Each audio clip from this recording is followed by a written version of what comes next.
민주당 총괄수석이 서명을 받는 과정에서 내용은 보여주지도 않고 무조건 서명을 요구했다는 민주당 의원들의 진술에 경악했습니다.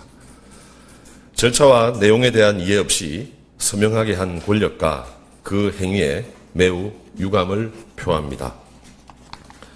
아울러 자료 요구를 통해 알게 된 사실은 A위원회 위원장 역시 저를 괴롭혔던 사안과 유사한 사안에 대하여 권익위 진정 통보가 있었습니다.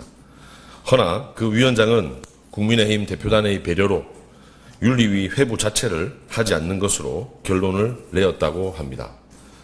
이는 도민 앞에 부끄러운 일이며 시급히 바로 잡아야 할 문제입니다.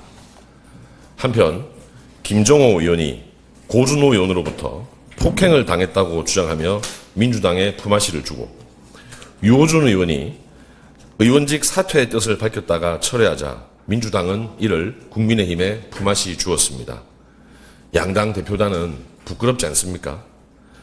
이게 과연 윤리위 회부를 할 사안인 것이며 양당 합의로 자당 의원들을 서로 서명해 준다는 것이 말이 됩니까? 최근 지방의회 해외 공무출장 관련 수사가 개시되었다는 내용이 많이 보도되고 있습니다. 우리 경기도 의회도 수사의 대상이 되었고 그 규모가 꽤 클 것으로 보인다고 합니다. 그러한 행위를 한 의원들은 스스로 잘 알 것입니다. 공무원에게 모든 책임을 전가하는 무책임한 행위는 도민과 공직자 모두를 기만하는 일입니다.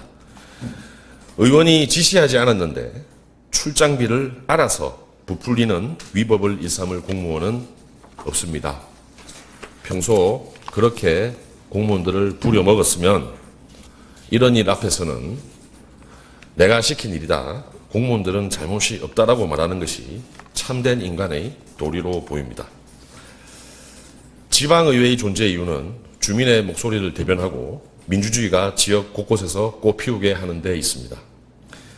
이대로라면 도민은 더 이상 지방의회를 신뢰하지 않을 것입니다. 지방자치의 근간이 흔들릴 수 있다는 위기의식을 느낍니다. 각 지자체가 막대한 비용을 들여 지방의회를 운영하는 이유는 주민들의 의견이 정책에 잘 반영되게 하고 지방자치단체에서도 민주주의가 꽃을 피우도록 하기 위함입니다. 의원들이 이러한 취지를 몰각하고 예산이나 정책을 사익에 취하거나 수준 미달의 발언 및 행동을 하면 그것은 주민들에게 죄를 짓는 것입니다. 그러한 사람들이 의원직을 유지해서는 안 되겠다는 강한 위기의식을 느끼고 그러한 사정들을 널리 알리고 필요한 조치를 취할 생각입니다.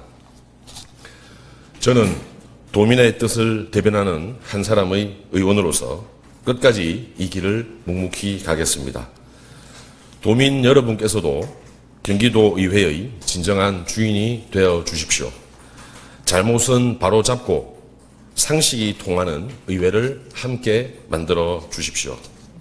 저는 앞으로도 도민의 뜻에 귀 기울이며 결코 물러서지 않겠습니다.